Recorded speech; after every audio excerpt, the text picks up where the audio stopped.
J'ai encore l'air complètement explosé, ça fait 2 jours que je suis rentré de la Race Across Paris, mais je suis encore bien fatigué, et encore cette Race Across Paris, je n'en ai fait que la moitié. Alors si je l'avais faite complète, dans quel état je serais, je ne sais pas. Ce que je sais, c'est que avant de prendre le départ, j'étais déjà bien éclaté, parce que période assez chargée, et donc oui, je me suis arrêté après la première boucle, comme en 2024, pour des petits soucis au genou, mais malgré tout, tout n'est pas à jeter sur cette participation 2025. J'ai passé un bon moment, j'ai pu essayer des trucs, expérimenter des trucs, rencontrer des gens. Enfin, je vais vous raconter un petit peu tout ça dans cette vidéo avec quelques petits avis aussi matériels. J'ai même imaginé ce que pourrait être le parcours 2026, en tout cas ce qui moi me plairait comme parcours 2026, notamment pour résoudre un problème que j'ai trouvé durant cette édition 2025. Donc on y va, et déjà, je crois qu'en fait, tout me disait de ne pas me rendre au départ de cette Race Across Paris. Donc, cette année, en fait, moi j'avais gagné un dossard à un concours Insta de la marque Ergentech, qui est partenaire de l'événement. Donc ils font des produits de soins pour le sport, qui sont un petit peu, on va dire, pour réparer la peau ou soulager des douleurs. Enfin, ils m'ont expliqué tout ça sur leur stand, ça a l'air assez intéressant. Moi j'ai pris des échantillons, je commence à essayer, bref. Et en fait, j'étais complètement explosé en allant au départ. J'avais pas anticipé en m'inscrivant là sur le 1000 km pour régler mes comptes avec 2024, que je serais dans une période très intense, avec peu de sommeil, peu de temps pour m'entraîner. Juste avant de monter en fait à Chantilly, j'étais dans les Cévennes pour l'Ultra Bike France Escape Cévennes, où je faisais notamment les photos. J'ai pu rouler un petit peu sur place et mettre en service d'ailleurs ces chaussures Gaerne dont je vous reparlerai tout à l'heure, que j'ai réglé un petit peu à la sauvage sans doute avant la première sortie avec, ou direct, je me suis fait le TFL à gauche et de bonne douleur aux ischios. Juste avant ça, comme je l'expliquais dans la vidéo précédente, j'étais allé faire modifier le vélo chez Cycle à Montpellier. Juste avant ça, j'étais de déménagement. Enfin bon, bref, ça a été un long déplacement avec plein de choses où j'ai pas trop dormi.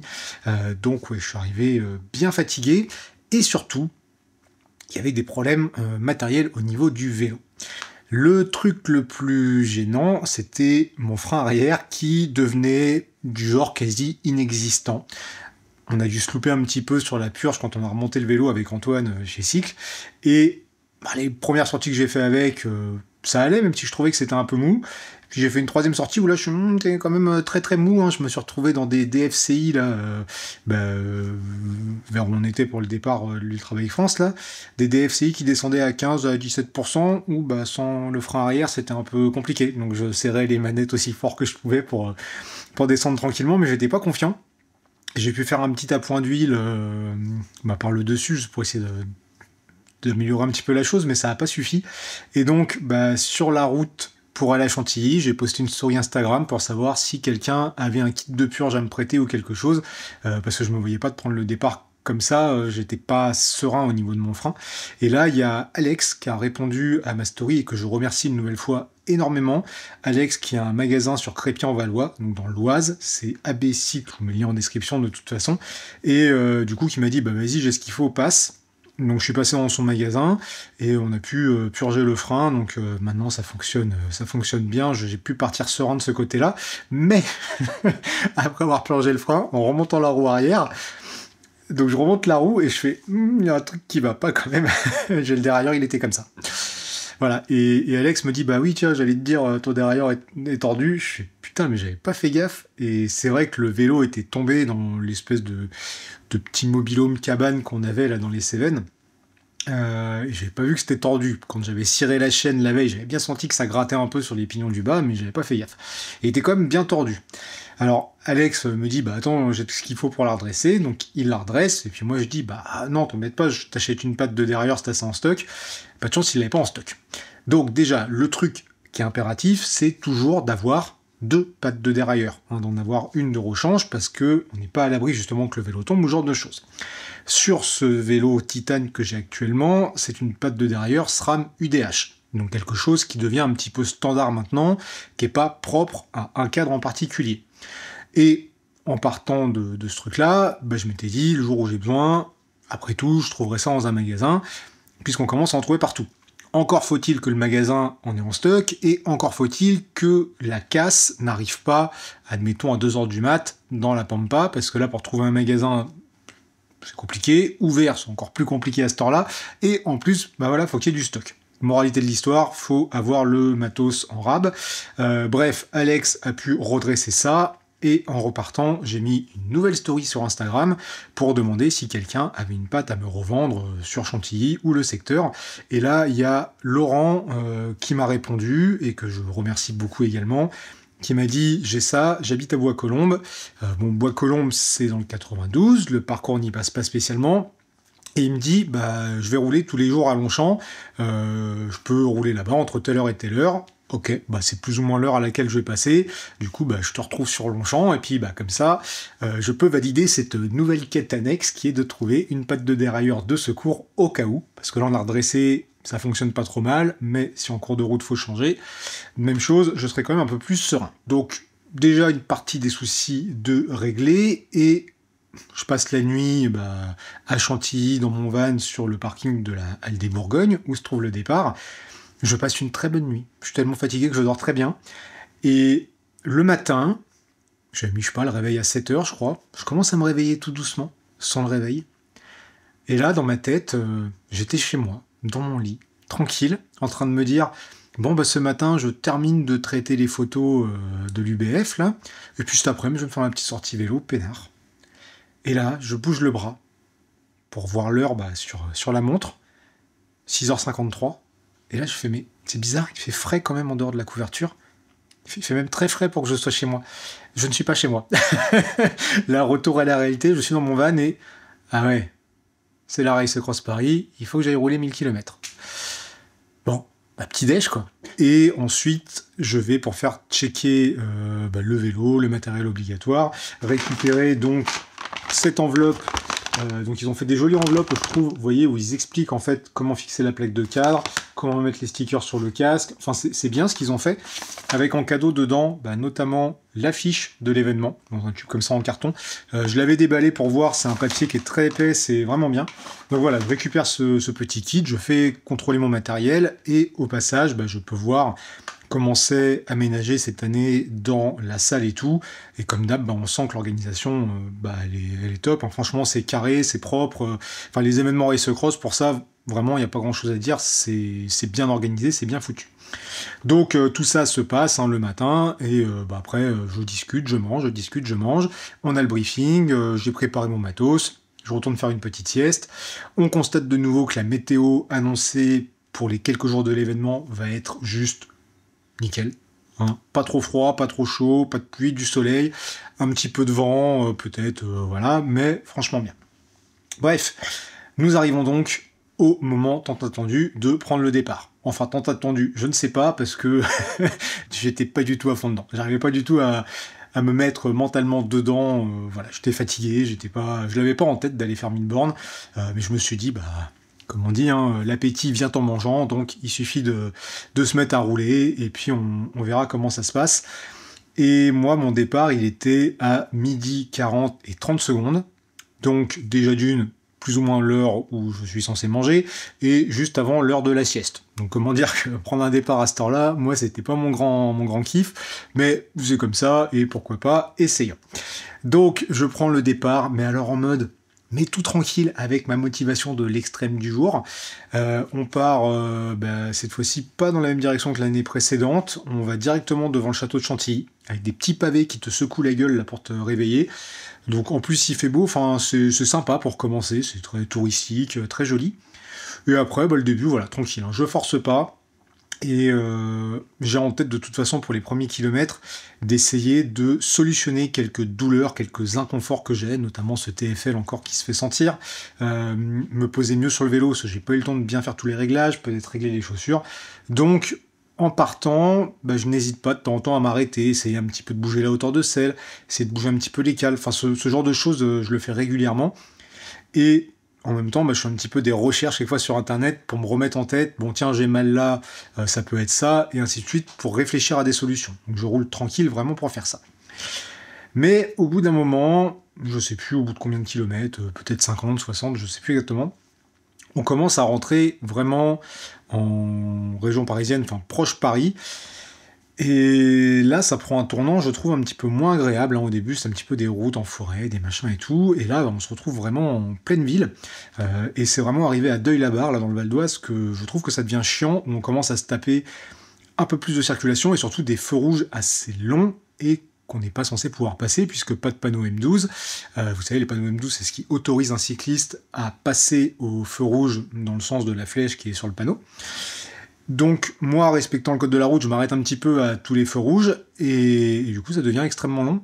Et j'ai fait ça, en fait, toute la traversée de Paris, que j'ai trouvé incroyablement longue, chiante et ignoble, parce que tu passes ton temps à arrêter, tu passes ton temps à essayer de survivre. Moi, ça m'a ramené 10 ans en arrière, quand j'étais chauffeur par là, avec l'agressivité des gens au volant.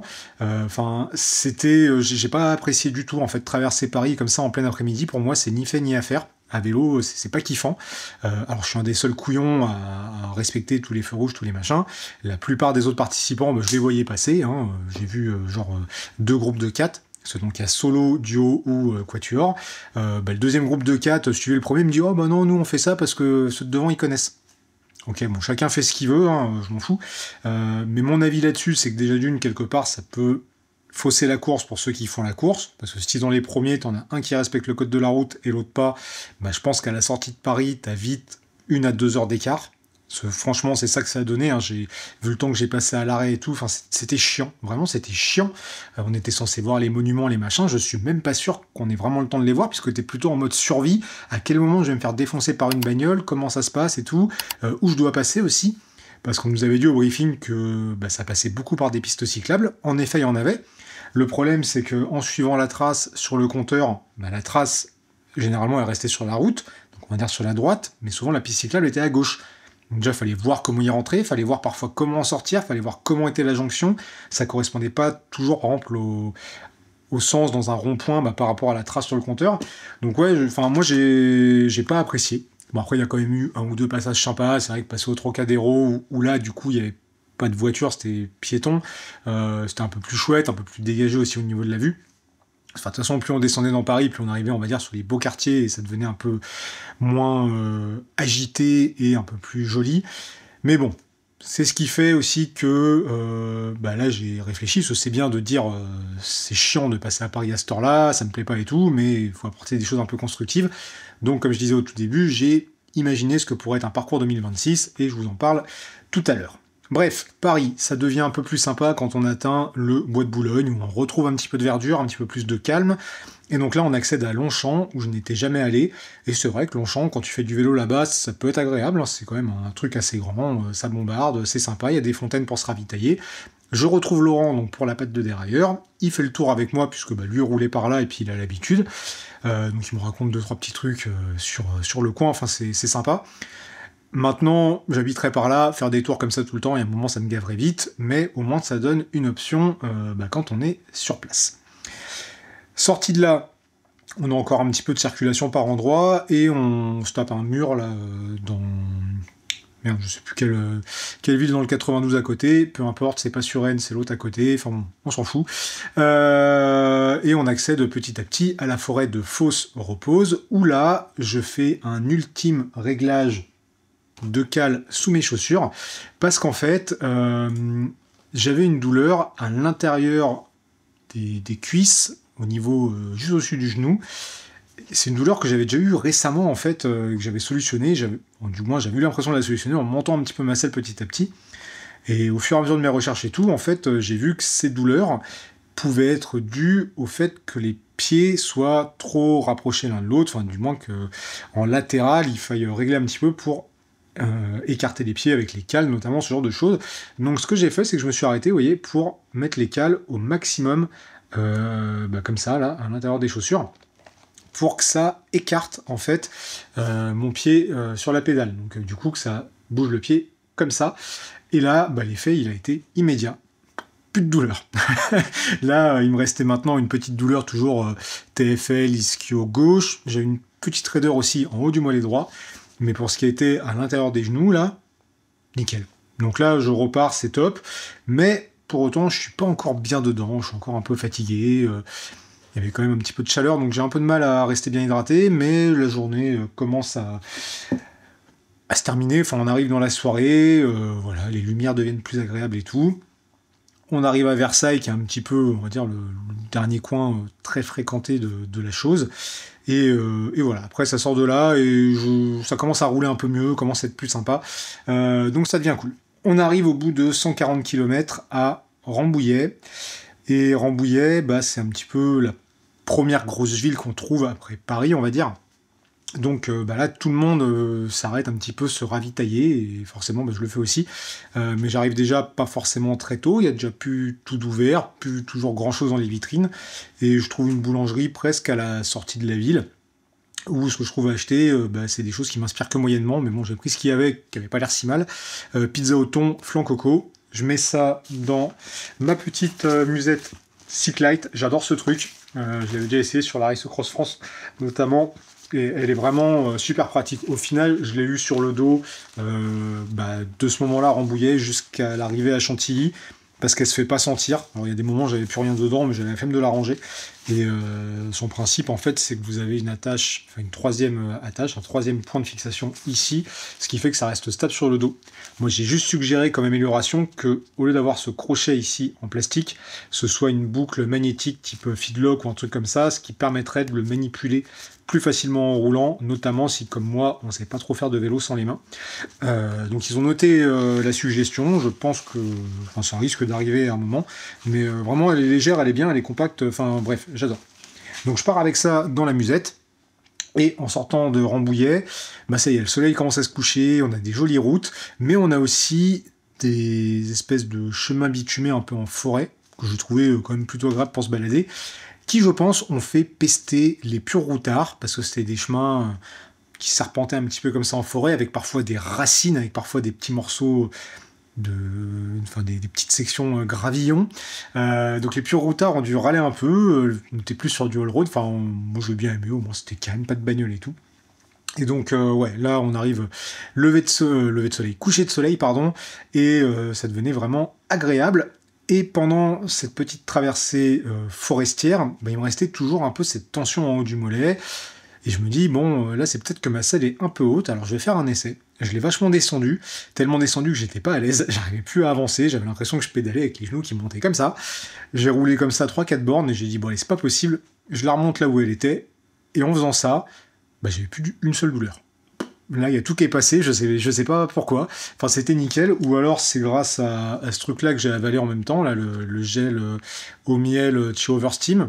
Ça fait longtemps que j'en avais pas pris, mais je l'avais bien aimé déjà il y a quelques années. Donc c'est du miel avec curcuma et spiruline, je crois. Je pense pas quand même, alors, à moins que ce soit le miel qui ait fait passer les douleurs. Enfin, je sais pas. Je me dis, c'est peut-être ce coup d'avoir baissé, remonté la selle qui a fait le taf. Bref, ce qui est sûr, c'est que du coup, les douleurs sont passées. Il y a un peu d'énergie dans le bonhomme, la lumière était belle, ça se rafraîchissait. Enfin là, en gros, il y a d'un coup tous les voyants qui sont passés au vert. D'un coup, j'ai commencé à prendre vraiment du plaisir à rouler et à avoir envie de rouler. Hein. Comme je disais, l'appétit vient en mangeant. Là, ça y est, j'étais parti. En plus, la nuit arrive. Moi, rouler la nuit, j'adore. Alors, la température commençait à baisser, donc je me suis arrêté mettre mon sous-maillot manche longue, je me suis enfilé déjà un petit peu de la pizza au thon, qui était finalement pas si pire, quoi. Et ça y est, là, c'était parti.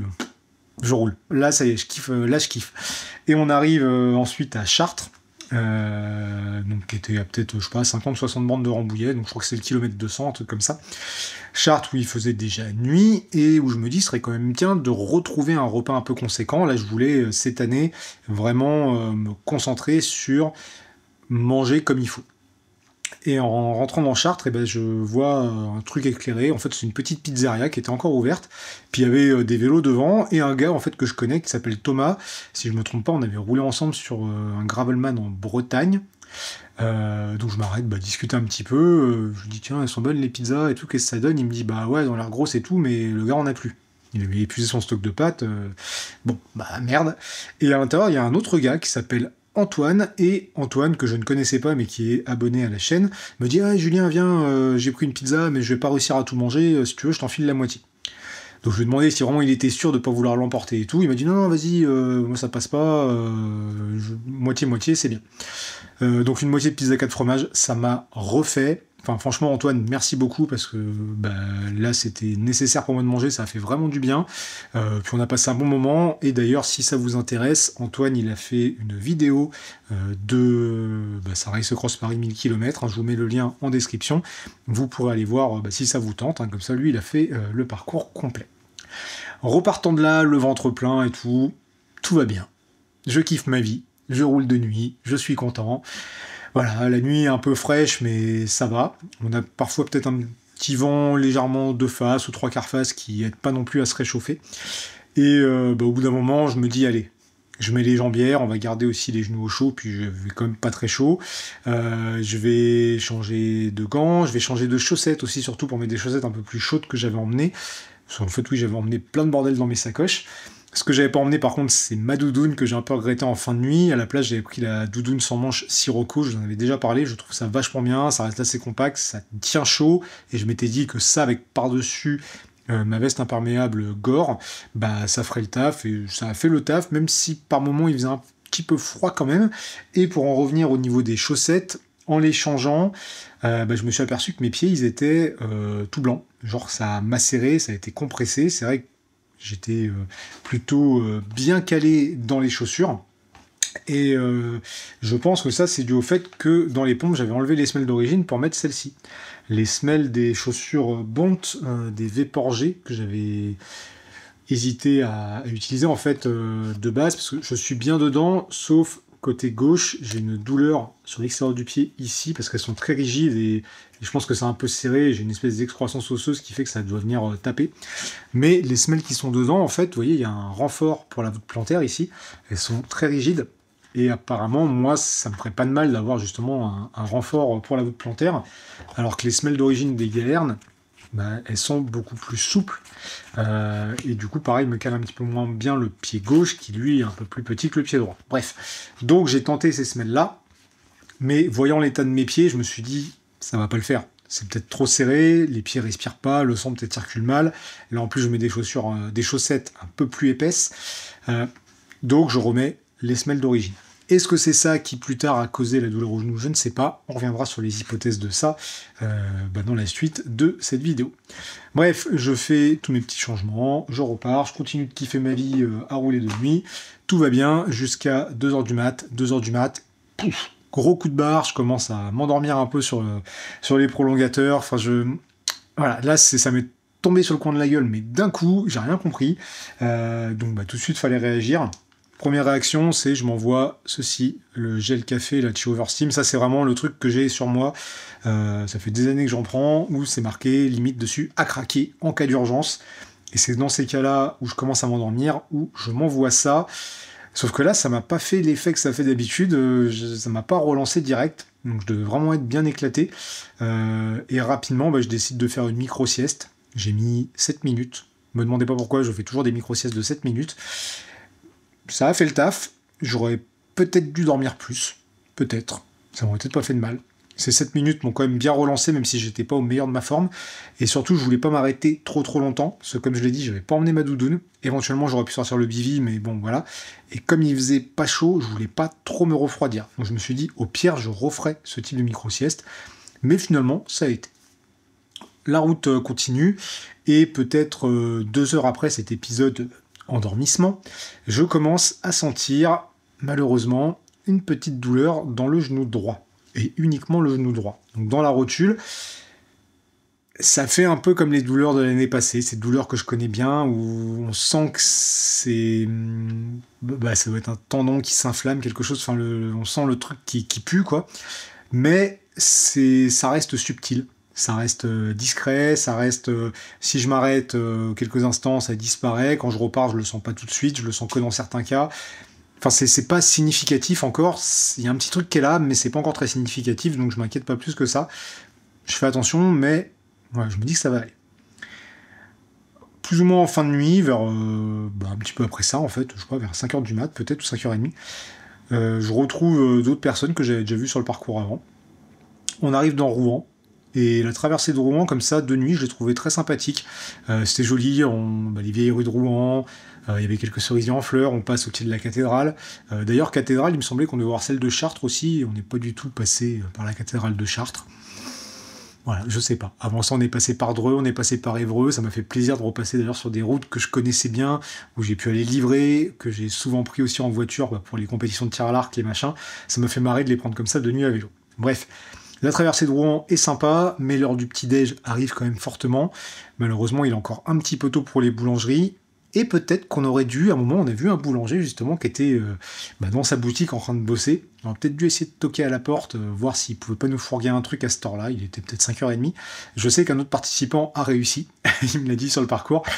Je pense qu'on aurait dû tenter, ça aurait fait du bien parce que là, je sentais bien que les niveaux d'énergie commençaient à baisser. Alors bien sûr, j'avais des bars, des machins et tout à manger, mais j'avais envie d'un gros truc, un vrai petit-déj. Là, ça commençait vraiment à être le moment pour ça. Et il y a aussi un autre truc dont j'avais envie, c'était de trouver des toilettes pour perdre un peu de poids pour les côtes qui nous attendaient sur la fin de parcours.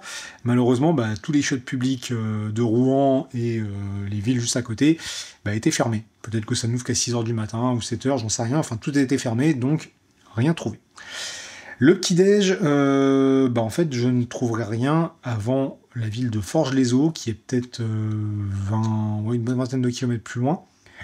Mais entre-temps, j'ai droit à un lever de soleil qui était juste magnifique. Sur la route où j'étais, ça descendait un petit peu, c'était splendide. Franchement, j'avais beau être un peu fatigué ou quoi, là, ça m'est vraiment... ça fait plaisir. C'était super. Au passage, je me suis envoyé une barre là, comme pré-petit-déj, on va dire, pour tenir le coup. Et après, j'arrive à Forges-les-Eaux, où enfin il y a des boulangeries. Je retrouve d'ailleurs plein de participants qui se sont arrêtés dans les boulangeries, dans un café pour prendre un café. Donc on se revoit, on discute vite fait. Moi, je fais peut-être une bêtise, c'est dans la boulangerie, je n'achète que des pâtisseries. J'aurais peut-être dû demander un peu de salé, ça m'aurait fait du bien. Un autre participant qui est arrivé a dit « Ah, vous avez rien de salé en vitrine, est-ce que vous pouvez faire un truc et tout ?» Et la dame lui a dit « Je vous fais un sandwich, qu'est-ce que vous voulez ?» J'aurais peut-être dû le faire aussi, bon, je venais de payer, j'avais la flemme, donc j'ai pris 2 parts de flan, 2 croissants aux amandes, truc bien fat. Je vais m'acheter un café en face, là je m'enfile déjà croissant aux amandes, flan et recroissant aux amandes parce que finalement j'avais faim, et je garde un flan dans la musette pour plus tard. Et là, je repars jusqu'à la ville de Gournay-en-Bray, où je trouve enfin des chiottes publiques ouvertes. Chiottes publiques dans un état de propreté moyen, dans lesquelles je fais une photo que je poste sur Insta, et je n'avais pas remarqué une petite phrase qui était écrite derrière moi. Attention, je vous l'affiche pendant très très peu de temps. Pof, voilà, il ne faudrait pas avoir d'ennui avec la police. Et ça a bien fait rire tout le monde. J'ai reçu beaucoup de réactions à cette story Insta. J'avais même pas fait gaffe en prenant la photo. Et c'est vrai que quand je l'ai vu, j'ai trouvé ça assez drôle quand même. Surtout avec les messages qu'on m'envoyait derrière. Enfin, je me suis bien marré. Bref, je fais ça. J'en profite pour me brosser les dents. Ça fait du bien comme ça le matin. Et puis là, il me reste, je sais plus... 90 bandes peut-être pour finir le parcours, même pas, 80, je sais plus, enfin j'arrive après rapidement sur Beauvais, enfin rapidement, à l'issue en fait d'une voie verte d'environ 30 km entre Gournay-en-Bray et Beauvais, rectiligne, vraiment droite, plate, chiante, et je pense que c'est ça qui finalement m'a terminé le genou, c'est ce rythme régulier qu'on a eu là-dessus. Voilà, là la douleur au genou commence à se faire sentir un peu plus, alors il n'y a peut-être pas que ça, il y a peut-être d'autres choses, mais... là, je commence à sentir que c'est pas terrible et j'arrive à Beauvais où il me reste 60 km. Je pense que je commence aussi à manquer un peu de calories. Je pense que le manque de sommeil se refait sentir un petit peu. Mais ça va. Le seul truc, c'est la douleur dans le genou. Ça y est, qui monte.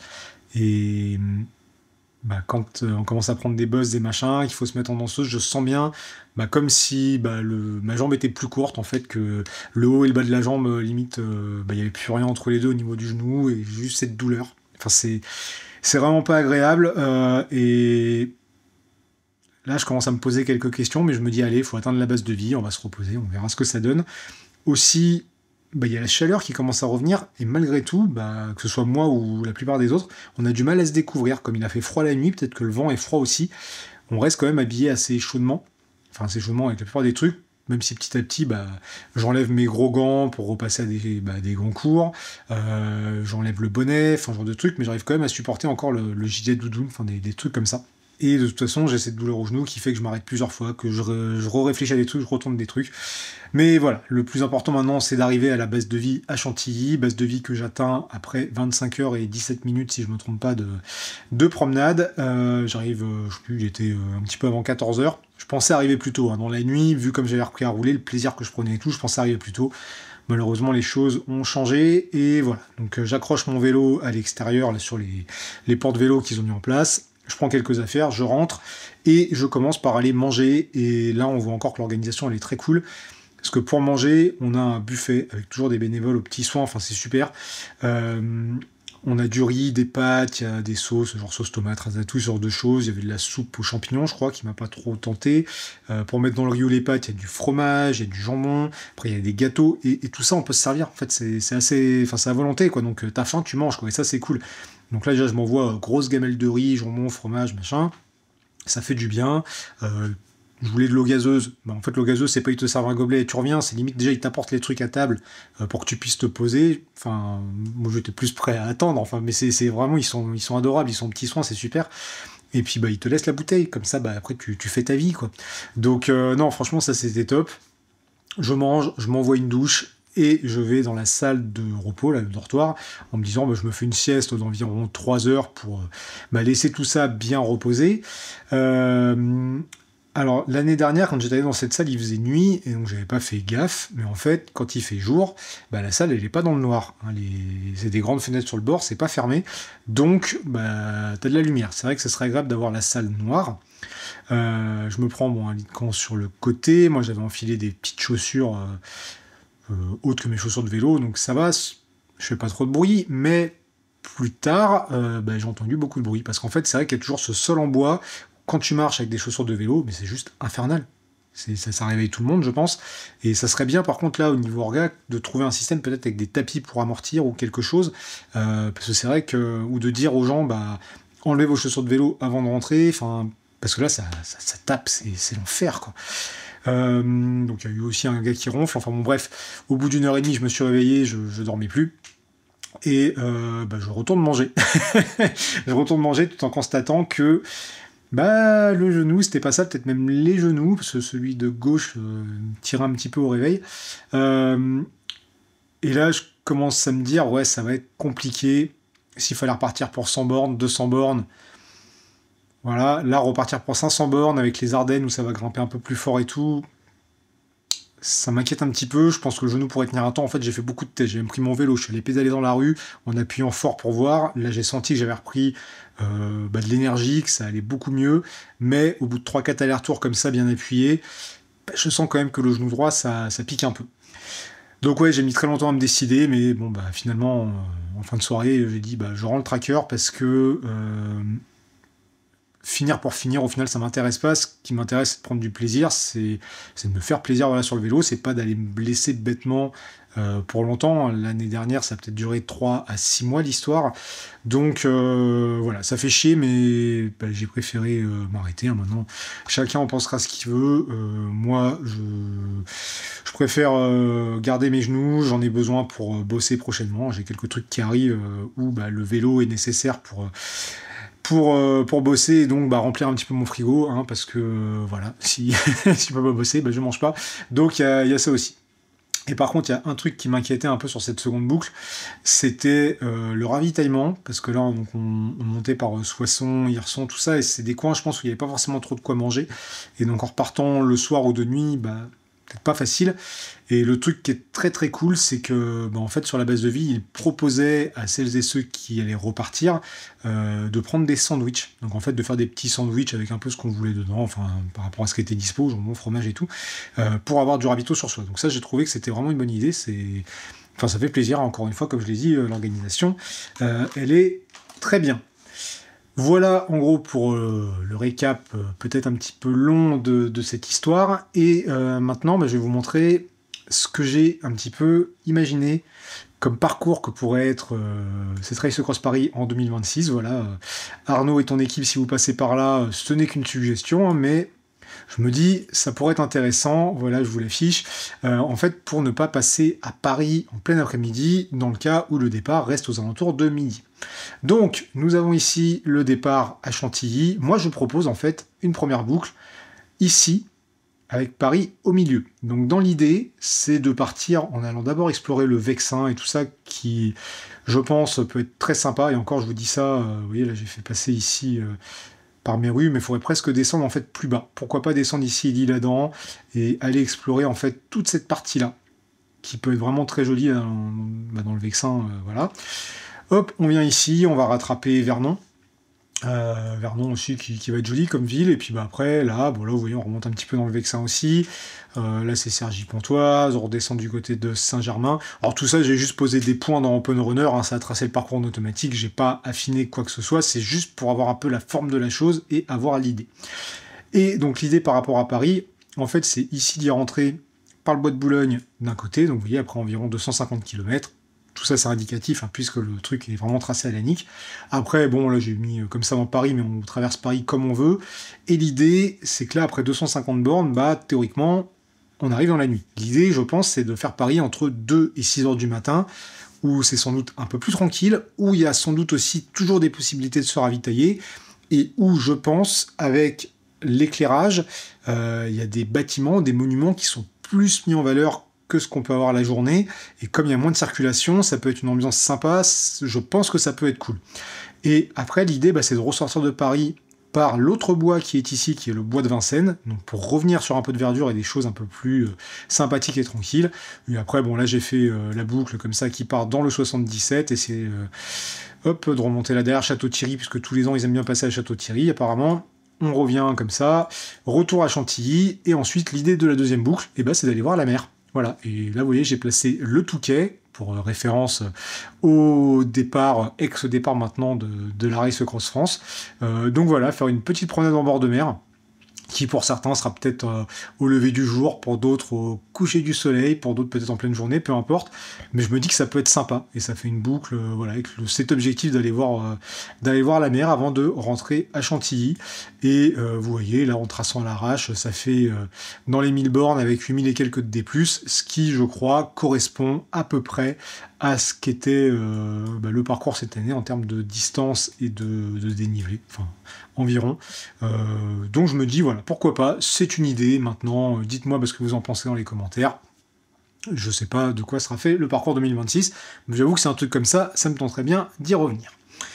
Passons maintenant rapidement sur un petit point matériel. Donc j'avais sur le vélo des sacoches Cyclite d'ailleurs qui s'est positionné comme partenaire de l'événement. Moi je travaille avec eux depuis bientôt 4 ans. J'adore leur matos, j'en parle souvent, mais pour moi ce sont vraiment de très très bonnes sacoches. Et là j'avais pris leur sacoche de cadre longue, qui est nouvelle, et j'avais expliqué dans la vidéo précédente que j'étais un petit peu gêné pour passer notamment le bidon à l'arrière, là, qui est fixé sur le tube de sel. Finalement, j'ai réussi à plutôt bien l'utiliser. Alors la sacoche n'était pas blindée de chez blindé, mais juste au-dessus du bidon, il y avait la batterie de la lampe, il y avait je sais plus quel autre truc un petit peu volumineux, et finalement, le bidon se mettait à se renlever plutôt bien. Il fallait quand même faire un petit peu attention, mais ça fonctionnait bien. Et après, en compteur, j'avais annoncé que j'utiliserais pour tester le Wahoo Element Ace, le gros Wahoo. Il se trouve que finalement, j'ai préféré partir avec le Coros Dura, pour une raison qui est très simple, enfin même deux raisons, mais la raison principale, en fait, c'est le poids du Wahoo Ace.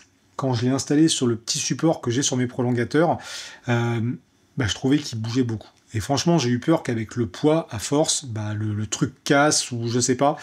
Donc, je me suis dit, je laisse tomber, je prends le Dura, qui aura au moins l'avantage de pas avoir à soucier l'autonomie, parce que l'autonomie est énorme, et d'ailleurs, après la première boucle, je crois que je suis rentré, donc après les 25 heures et quelques, j'avais regardé, j'étais encore à plus de 70% de batterie, donc j'étais parti avec 98 ou 96%, je sais plus.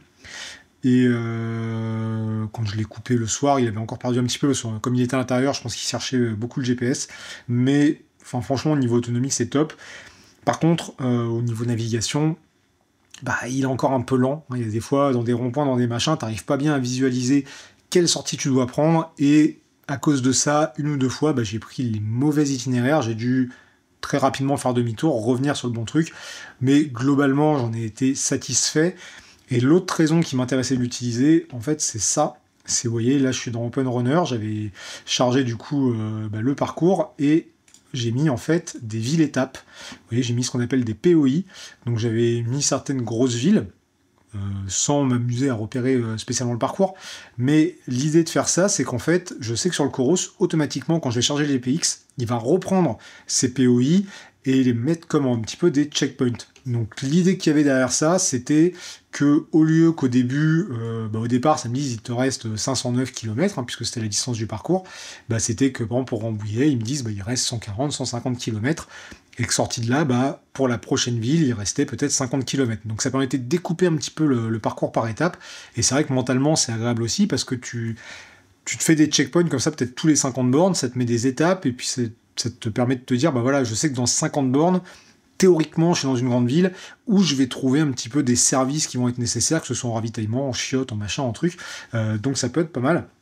Après, par contre, il faut savoir que dans Open Runner, là, j'ai mis des POI, ce qu'ils appellent ici les POI génériques.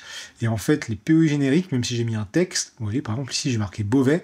Sur le compteur, c'est juste marqué POI générique. Alors que dans d'autres essais que j'avais fait l'année dernière, quand je mettais des POI pas génériques, les trucs type, je sais pas, ravitaillement, Fontaine à eau, les différents types qu'il y a dans Open Runner, et que je les renommais, ça m'affichait le nom. Donc il faudra que je refasse un essai, mais voilà. Autrement, sur le compteur, il y a eu un problème de connexion avec le radar que je testais, donc je vous reparlerai plus tard. Donc souvent le radar était déconnecté, et même chose avec le capteur de cadence. Donc je ne sais pas si le problème vient du compteur ou s'il vient des appareils qui étaient connectés dessus. Il n'y a que le brassard Cardiocoros qui lui est resté connecté en permanence. Bref, à suivre. Je testais également la selle Riette Ultimate, celle en impression 3D que j'ai acheté sur AliExpress pour 70 ou 75 €. Une selle en carbone, donc avec revêtement impression 3D, dont beaucoup de gens parlent actuellement, qui serait un petit peu une copie, on va dire, de la Specialized, qui coûte beaucoup plus cher, qui est plus dans les 400. Eh bien, je dois dire que au départ, j'ai un peu rapidement trouvé la selle trop raide. Et je me suis dit, putain, faire 1000 bornes là-dessus, ça va être compliqué. Enfin, j'étais pas 100% bien. Et au final, après peut-être une centaine de bornes, ou en tout cas après que j'ai résolu les autres petites douleurs, j'étais bien dessus. En tout cas, j'y faisais plus attention et j'ai été bien tout le long. Donc voilà, il faudra que je refasse des essais, mais ça n'a pas l'air si mal. Et pour le prix, j'ai envie de dire, 70-75 balles, là qu'elle était en promo. Franchement, c'est cool. Au point de vue chaussures, donc on l'a dit, là je testais les Gaern G d'Air qui sont chouettes. Je suis quand même déçu déjà sur un truc, c'est, vous voyez, il y a 2 fixations boa, c'est une paire de pompes quand même à plus de 200 balles. Là ce qui me déçoit, c'est que les boas, en fait, ils vont que dans un sens. Vous voyez, là je peux serrer, mais je peux pas desserrer, alors que souvent dans cette gamme de prix, on peut faire les deux. Là pour desserrer, je suis obligé de le défaire, puis d'ouvrir la chaussure. Ça me fait un peu chier, mais bon, après, ça m'a pas pénalisé plus que ça.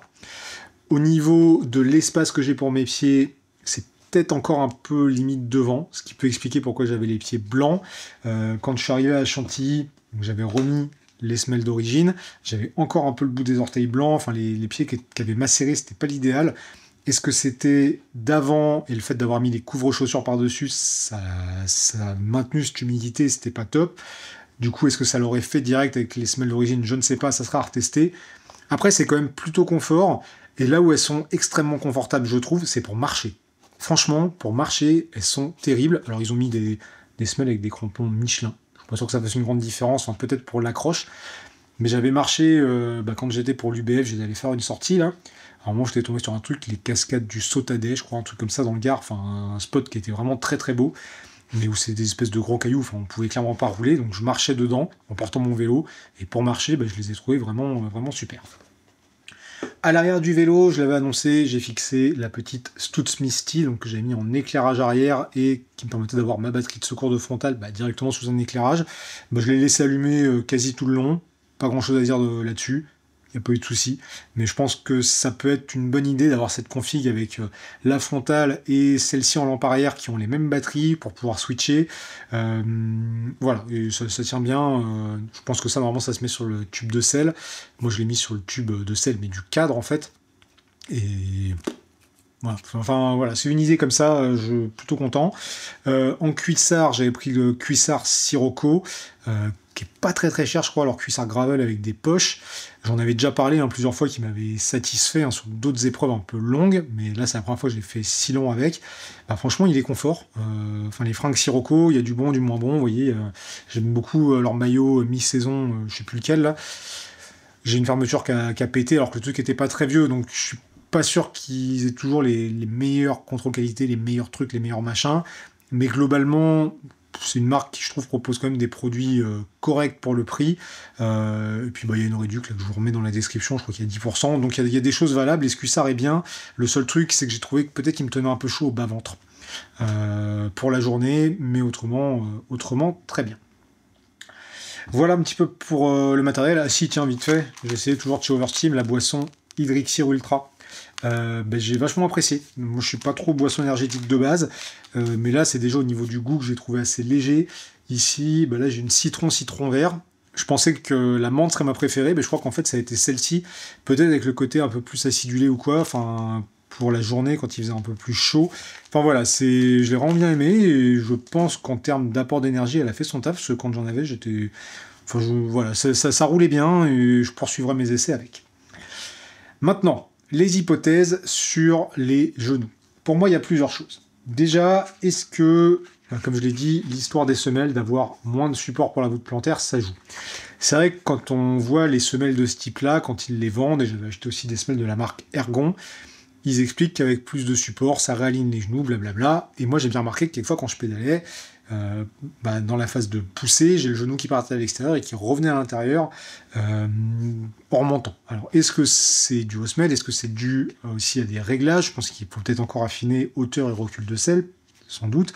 Et pourquoi pas aussi la position des cales. La position des cales, on va dire que c'est la deuxième grande hypothèse. Comme je l'ai dit, à la base, j'avais une douleur un petit peu à l'intérieur des genoux que j'ai solutionné en fait en écartant les pieds. Donc vous savez, il y a ce qu'on appelle le Q-factor, c'est la distance entre chaque manivelle. Et selon si on a pédalier route ou VTT, ça change, selon le cadre aussi a priori. Et évidemment, sur les vélos plutôt typés route, ce Q-factor est plus réduit que sur un VTT. Là, je vous donne un petit peu ce que j'ai pu lire après coup. J'ai pu lire que certains avaient pas spécialement de douleur, on va dire, quand ils roulaient avec leur VTT, puis que quand ils repassaient sur leur vélo de route, il y avait un petit peu des douleurs aux genoux.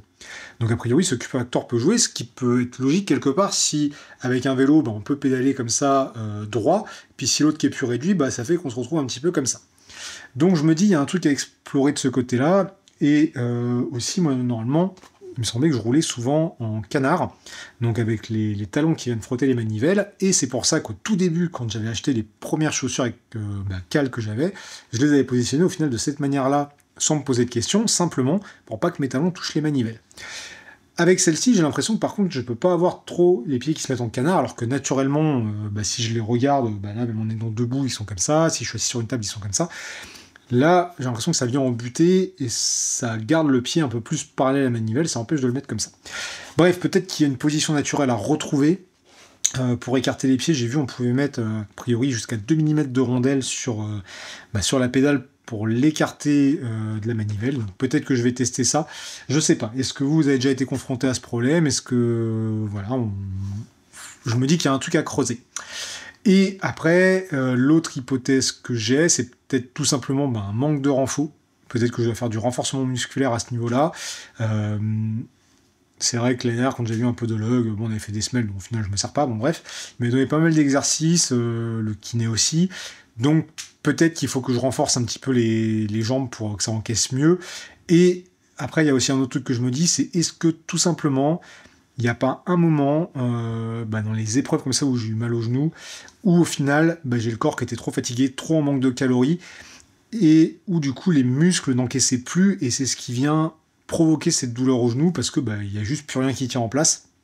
Alors que peut-être si, là par exemple dans la nuit, peut-être que si j'avais plus dormi, peut-être que si j'avais réussi à manger encore plus, alors que là j'ai quand même bien mangé, j'ai pas, à part vraiment sur le matin, j'ai pas eu trop la sensation de manquer de calories, peut-être que les muscles resteraient en meilleur état, en meilleure forme, et soutiendraient mieux tout ça, et ça éviterait d'avoir trop mal au genou.